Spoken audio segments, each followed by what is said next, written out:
The afternoon sunlight streamed through the grocery store windows in golden rays, catching dust particles that danced in the air like tiny stars, and the smell of fresh bread from the bakery mixed with a cool scent of produce as Maya worked register 3 with practiced efficiency, her hands moving in fluid gestures to greet each customer with a warm smile that said welcome even without words. If you believe everyone deserves respect regardless of how they communicate, like, share, and subscribe. Maya had been working at Riverside Market for 3 years, graduating top of her class in business management while navigating a hearing world through sign language and lip reading, saving every paycheck, toward opening her own bakery, where deaf and hearing employees could work side by side, proving that ability has nothing to do with the volume of your voice. The line at her register moved smoothly until 3 college-aged guys approached, their loud voices already disrupting the peaceful atmosphere. And when Maya smiled and signed her greeting,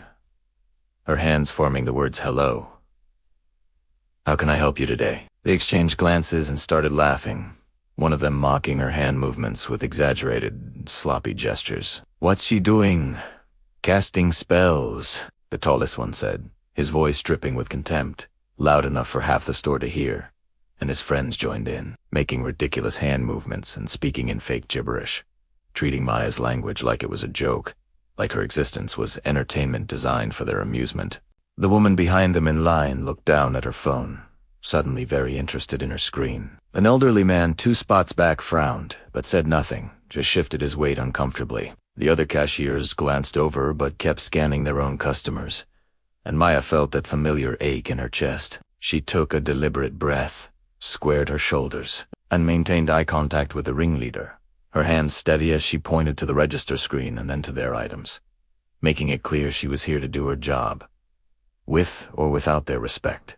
And that small act of refusing to shrink, refusing to hide, was its own form of courage. They dumped their items on the belt carelessly, energy drinks, chips, candy still, laughing still, making mock signs at each other, and when Maya began scanning, one of them leaned over the counter and waved his hands right in her face, saying, "Can you understand this? How about this?" Maya's jaw tightened, but she continued working her movements, precise and professional, even as her vision, blurred slightly with tears, she refused to let fall. Even as she wondered how many times she'll have to prove her humanity to people who already decided she was less than. Then a voice cut through the noise, calm but firm. A young girl, maybe 10 years old, standing behind the 3 men, her small hands moving in perfect ASL as she signed. "You should be ashamed of yourselves."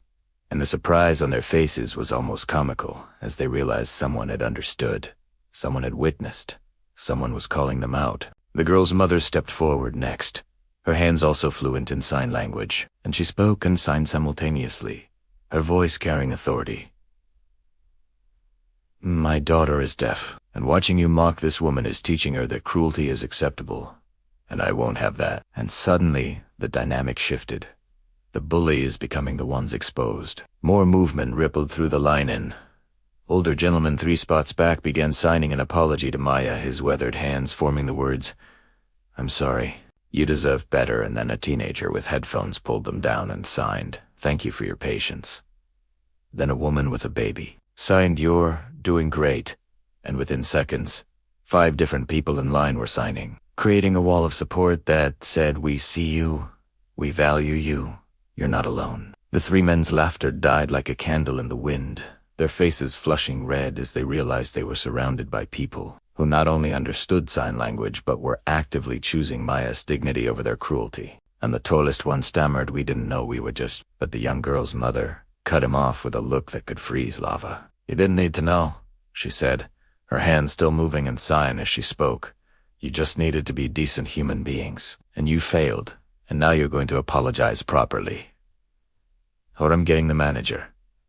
The store manager appeared as if summoned, a woman in her 40s named Patricia, who'd been watching from the customer service desk, and her face was set in stone as she approached. But before she could speak, something unexpected happened. The elderly man who'd been silent stepped forward and began signing directly to Maya, his hands moving slowly but deliberately. His signed words translated to, "I'm a retired principal of a school for the deaf, and I should have stepped in sooner. I'm ashamed I didn't. But I want you to know that you handled that with more grace than they deserved." Maya's eyes filled with tears again, but this time they were different tears, The kind that come from being seen, from being defended, from mattering. Patricia pulled a small notepad from her pocket and wrote something down, then turned it to face the three men. Her handwriting, clear and decisive. You're banned from this store effective immediately. We don't tolerate harassment of our employees. Leave now or I'm calling the police. The transformation was instant.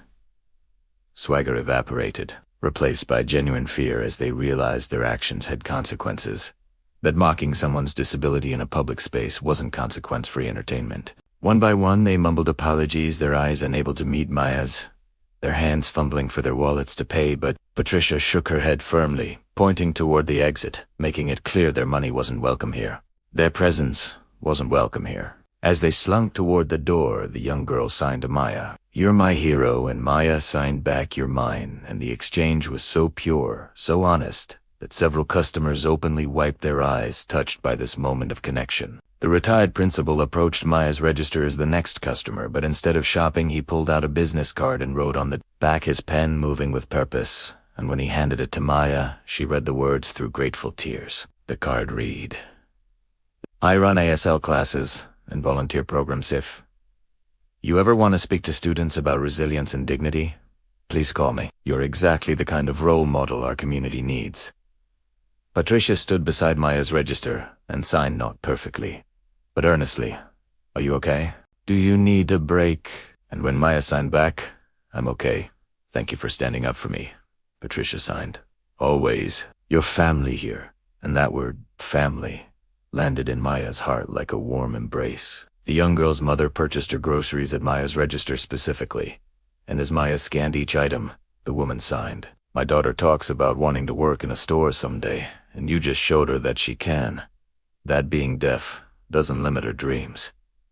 Maya signed back, "Tell her she can do anything, and I believe in her." As the afternoon continued, something remarkable happened. Customer after customer specifically chose Maya's line even when other registers were empty, and several people took a moment to sign a greeting, to offer encouragement, to thank her for her grace under pressure. By the end of her shift, Maya had received more tips than she'd ever gotten, more kindness than she'd expected, more proof that humanity still exists in unexpected corners. Sometimes the cruelest moments become the most transformative, not because of the cruelty itself, but because of how people respond, how communities form in an instant around shared values, how strangers become allies through simple acts of recognition and respect. Don't ever let anyone make you feel less than because you communicate differently, because your body works differently, because you navigate the world in ways they don't understand. Your differences aren't deficits, they're just different paths to the same destination of human dignity and worth. Maya went home that evening with the business card in her pocket, the young girl's smile etched in her memory, and a renewed determination to open that bakery where everyone would be welcome, where sign language would be as common as spoken words. Hit subscribe if this story reminded you that true strength is meeting cruelty with grace, that communities form when individuals choose courage, and that respect should never depend on how someone speaks. And drop a comment below. Do you know any sign language? And if not, would you be willing to learn some basic signs?